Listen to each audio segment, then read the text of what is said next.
Election have been carried in Tanzania. Competition has been between three people, that is Samia, Suluhu and Hassan. That means that the current president of Tanzania is competing against herself because he has already arrested all the opposition leaders that have been against him. Protest was organized in Tanzania where people came out in large numbers. It has officially been declared that the president of Tanzania has reclaimed his seat because he was competing alone. There is no competitor. This is someone that is just thinking about himself. This is someone that is very selfish. This is someone that is the biggest dictator. People have declared that is Idi Amin Mama, the president of Tanzania, Samia Suluhu Hassan. And I'm going to unveil to you whatever that is currently happening in Tanzania concerning the election that was carried on today. Hello guys, welcome to my YouTube channel. Thank you so much for the support. Thanks so much for the love. God bless you. God bless you. If you are new here, kindly subscribe and click the notification button for you to never ever miss any news that we post here in our channel, because we always focus on whatever that is trending in the world of internet. We as Jeff Otieno TV, our main objective is to make sure that we bring you news on whatever that is currently happening here in Eastern Africa, that is Uganda, Tanzania and Kenya. On today news, there was an election that was carried on in Tanzania where people came out in large numbers so that they can protest. They didn't come out to vote. Walikuja ili waweze kuandamana. Waandamanaji walitokea kwa wengi ili waweze si kupiga kura, because they are tired with whatever that their president is doing to them. People are not happy with Samia Suluhu because they are claiming that she's very selfish, she's thinking about herself, she's very arrogant, she's a woman who doesn't care about Tanzania. People came out in large numbers to protest about it, so that Samia Suluhu cannot take election. How comes that you are competing against yourself? You are the one that arrested all the two opposition leaders, because these are people that decided not to support you. They are people that decided not to vie supporting you. You as a president, it's a competition. Let it be free and fair competition. Why are you being selfish? Why are you being someone that is thinking about himself? Arresting someone and coming out to release someone in the last minute, it doesn't make sense. For free competition is where people are there, people are ready to compete, and people are ready to accept defeat. You arresting your competitor because you fear that this is someone that is going to give you a hard time, it doesn't make sense. Tundu Lissu was arrested. Yet Tundu Lissu was most favored to win this election. Yet Samia Suluhu, what did he do? What did she do? She arrested Tundu Lissu.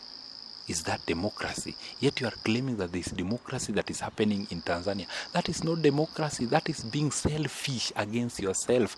You are a woman and you are going to be selfish. Why are you selfish towards one another? There are so many people that love Tundu Lissu. So many people that have been coming out and they are saying that they are going to vote for Tundu Lissu. You saw that and you decided to arrest this guy because he's not supporting you. It doesn't make sense. If you are a good leader, you go for a competition to be free and fair. Right now, elections are out and the winner is Samia Suluhu Hassan. Even if the election haven't been declared officially, he has won.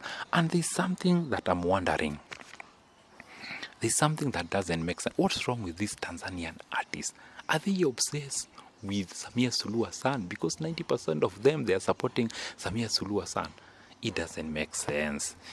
This is someone that is against democracy. This is someone that is against about unity amongst Tanzanians. You are coming in, you are supporting him. Every artist, like 90% of artists that are very superior, that have got numbers, they were supporting Samia Suluhu Hassan. It doesn't make sense. I know that most of the artists that doesn't love Samia Suluhu Hassan. But why are you supporting him? Because you are following someone, because you fear whatever that he can do to you. It doesn't make sense. Anything that you do as Tanzania, as an artist, remember that you are someone that you are being looked out by so many people. Why are you betraying your own people?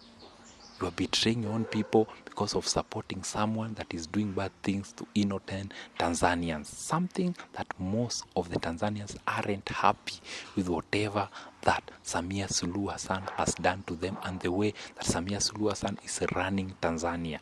But it has officially been declared that Samia Suluhu Hassan has won election after he has compete against herself. That is the news that is reaching our desk concerning the election that were carried in Tanzania. Something that most of the Tanzanians aren't happy.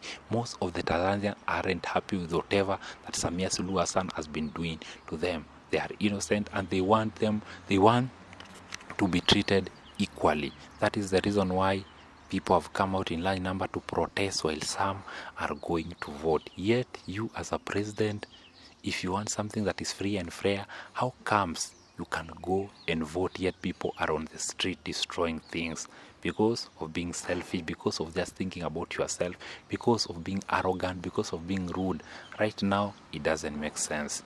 You are making so many people to fear to elect women to be their president because they act using their feeling. People feel like they act using their feeling. You are destroying the name of so many women here in Africa. We know that women are very superior. If you could be a real woman, you could go to that election to be free and fair. Like the president of Namibia, Nandi Ntumbo, she did an election. People elected him because they loved him. You, as the president of Tanzania, you are doing things because of your own self. You just care about yourself.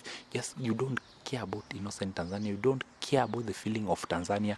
It doesn't make sense. That is the reason why most of the Tanzanians didn't go to the election to vote, because of this president known as Samia Suluhu Hassan, because of not practicing democracy. He's just talking softly, but action, it is zero. There is no action that you are doing on the ground. Thinking about yourself, being selfish, being arrogant to your people. Those are the people that elected you. Why are you being arrogant to them? It doesn't make sense. That is the news that is reaching our desk, that Samia Suluhu Hassan has officially won the Tanzanian general election after he was competing alone. There is no competitor. Yet in the billboard, in the roads, there are so many billboards about you. There are so many What are you fearing? What is really happening? There is no even, you cannot even see competitor. He wasn't competing against someone. He was alone. That is the news that is reaching our desk. It is Samia versus Suluhu that were competing. That is herself. It doesn't make sense, and most of the Tanzanians aren't happy with the way that Samia Suluhu Hassan is running Tanzania. That is the news that is reaching our desk concerning the election that were carried on in Tanzania, where Samia Suluhu Hassan has officially won the election after he was competing against herself. Kindly, if you are new here, subscribe, click the notification button for you to never ever miss any episode that we post here in our channel, because we always focus on whatever that is trending in the world of internet. We as Chefotino TV, our main objective is to make sure that Africans are united, Africans are working together, and Africans are loving one another. But whatever that is currently happening in Tanzania is not love. This is greed of power. This is greed of running the life of the people like chicken. Something that Tanzanians should wake up, Tanzanians should stand firm and know that Kenyans are behind them. Until next time, we'll say game over.